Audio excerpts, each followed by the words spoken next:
Football strategy और skill का खेल है, बिल्कुल मैदान पर जंग। इस जंग को जीतने की कुंजी है फॉर्मेशंस। ये तय करते हैं कि पिच पर प्लेयर्स कहां खड़े होंगे। फॉर्मेशन एक ब्लूप्रिंट जैसा है, ये हर प्लेयर को बताता है कि कहां जाना है और क्या करना है। एक फुटबॉल टीम को आर्मी समझो, हर प्लेयर एक सिपाही है। फॉर्मेशंस हैं बैटल प्लान, ये बताते हैं कि सिपाही कैसे चलेंगे और कैसे लड़ेंगे। अच्छा फॉर्मेशन जीत दिला सकता है, बुरा हार।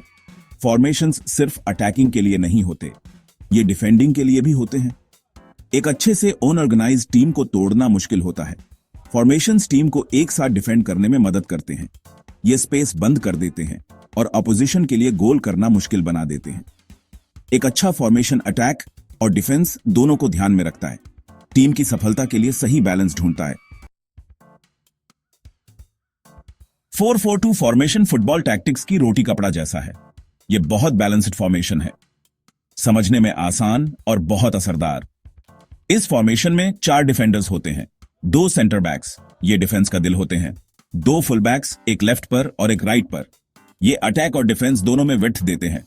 मिडफील्ड में 2 सेंट्रल मिडफील्डर्स होते हैं, ये गेम को कंट्रोल करते हैं, बॉल जीतते हैं और अटैक शुरू करते हैं। विंग्स पर 2 विंगर्स होते हैं, ये फ्लैंक्स पर स्पीड और क्रिएटिविटी लाते हैं।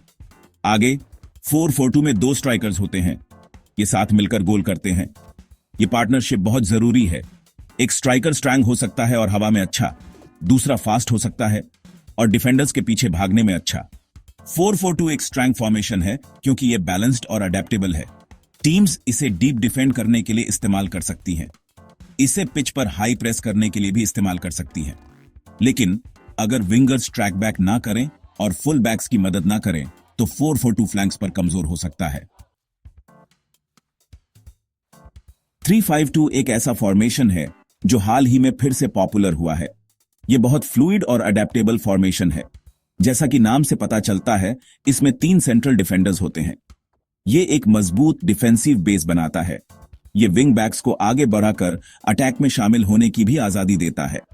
मिडफील्ड 3-5-2 का इंजन रूम है। 3 सेंट्रल मिडफील्डर्स होते हैं, उनके अलग अलग रोल होते हैं। एक मिडफील्डर आमतौर पर डीप बैठता है और डिफेंस को प्रोटेक्ट करता है, बाकी 2 को अटैक करने की ज्यादा आजादी होती है। 3-5-2 में 2 स्ट्राइकर्स का रोल 4-4-2 जैसा ही होता है, वो गोल बनाने और करने के लिए साथ काम करते हैं। 3-5-2 उन टीमों के लिए बहुत अच्छा फॉर्मेशन है जो पोजीशन कंट्रोल करना चाहती हैं। मिडफील्ड में एक्स्ट्रा आदमी उन्हें फायदा देता है। काउंटर अटैकिंग के लिए भी यह अच्छा फॉर्मेशन है। जब टीम बॉल वापस जीतती है तो विंग बैक्स जल्दी से अटैक में शामिल हो सकते हैं।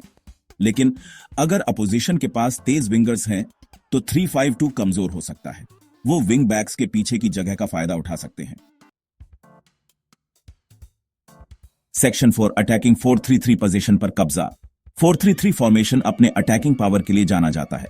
ये एक ऐसा फॉर्मेशन है जो बॉल रखने और चांस बनाने के बारे में है।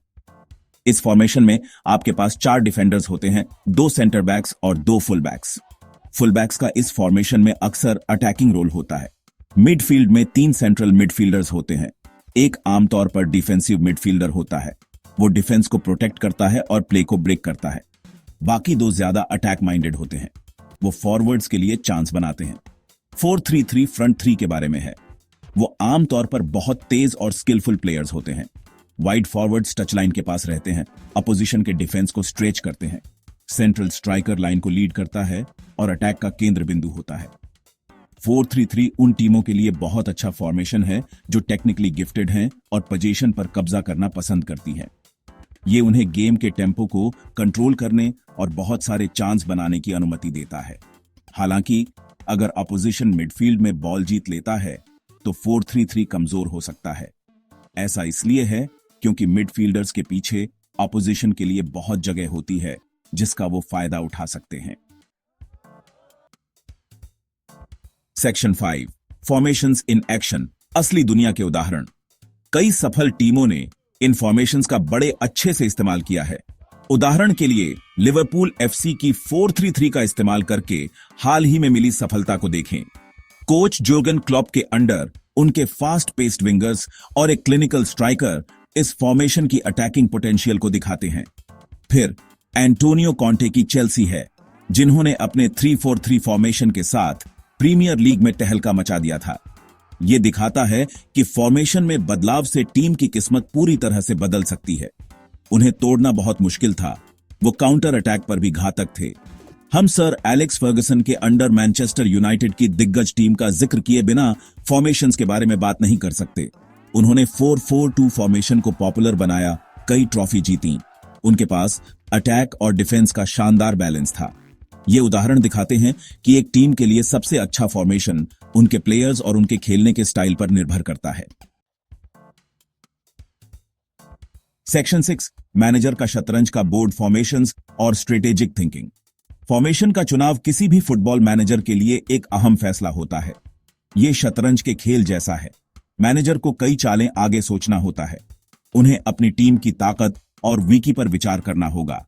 उन्हें अपोजिशन की ताकत और वीकी पर भी विचार करना होगा। एक मैनेजर खेल के दौरान फॉर्मेशन बदलने का फैसला कर सकता है। यह अपोजिशन के सेटअप में वीकी का फायदा उठाने के लिए हो सकता है। यह खेल की स्थिति में बदलाव, जैसे रेड कार्ड या गोल, पर प्रतिक्रिया करने के लिए भी हो सकता है।